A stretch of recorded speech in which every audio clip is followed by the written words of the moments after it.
వందనాలు. కూడి వచ్చిన సహోదరులందరికీ వందనాలు. మరి నేను బుధవారం కాడ నుంచి నేను చర్చకు వస్తున్నానండి. వస్తాను కానీ నాకు నాలో ఏదో చెప్పలేం, బరువు, ఒళ్ళంతా బరువు. నడాలనుకున్నా అలా నీరసం, బరువు ఎక్కువైనటువంటి ఒళ్ళు, చేతులు, కాలు, ఇంటి దగ్గర పని చేసుకుంటున్నా పనే. కానీ నాకు అలా బలహీనత, నీరసం, పైకి మెట్లు ఎక్కువ ఎక్కడాక అలా చేయకి ఎక్కుతూ అలా నీరసమాట. నాకు ఎక్కువ బలహీనం అయిపోయింది. బలహీనం అయిపోతే నేను ఫస్ట్ రాలేదు కదా, నేను పాస్టర్ గారు చెప్పలేదు. కానీ అందరికీ చేశారు ప్రార్థన. పాస్టర్ గారు నాకు ఎలా కొద్దిగా బలహీనంగా ఉంది, చాలా అంటే చాలా. ఇంకా ఒళ్ళు నొప్పులు అంటే ఎలా ఉందంటే నాకు చాలా నీరసం, ఒళ్ళు నొప్పి అంటే ఇంకా చాలా నేను చెప్పుకోలేను అంత బాధ.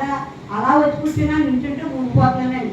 ఏంటంటే దేనికి పట్టులు ఎవరైనట్టుండి ఊగిపోయినదా ఊగిపోతున్నాను. సరే, అప్పుడు అందరూ వెళ్ళిపోయాక పాస్టర్ గారు నాకు ఎలా ఉంది అంటే, అమ్మ ముందుగా చెప్పలేదేమండి, నేను ఏడుకు వచ్చాను కదండి అందుకే చెప్పలేదన్నాను. కానీ పాస్టర్ గారు మరి నాకు ప్రార్థన చేశారు.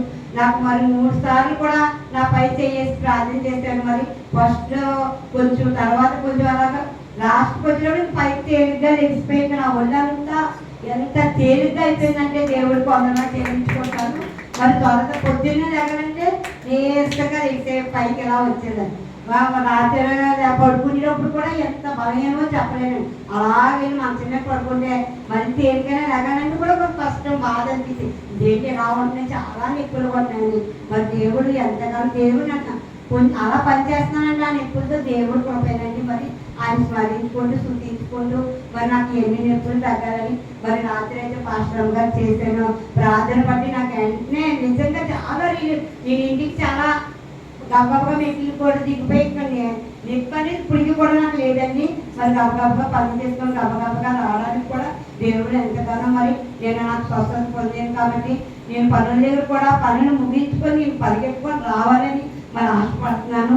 మరి ఏది కూడా నాకు ఆటంకం రాకుండా మరి నేనేమి ఉండకపోయినా ఉపవాసాలు నీ సన్నిధిలోకి వచ్చి పాల్గొవాలి. పాస్టర్గా చెప్పారు, ఏం చేయకపోయినా మా సన్నిధి మాత్రం వదులుకోకండి. ఒక అరగంటనే నువ్వు రా అని చెప్పారు.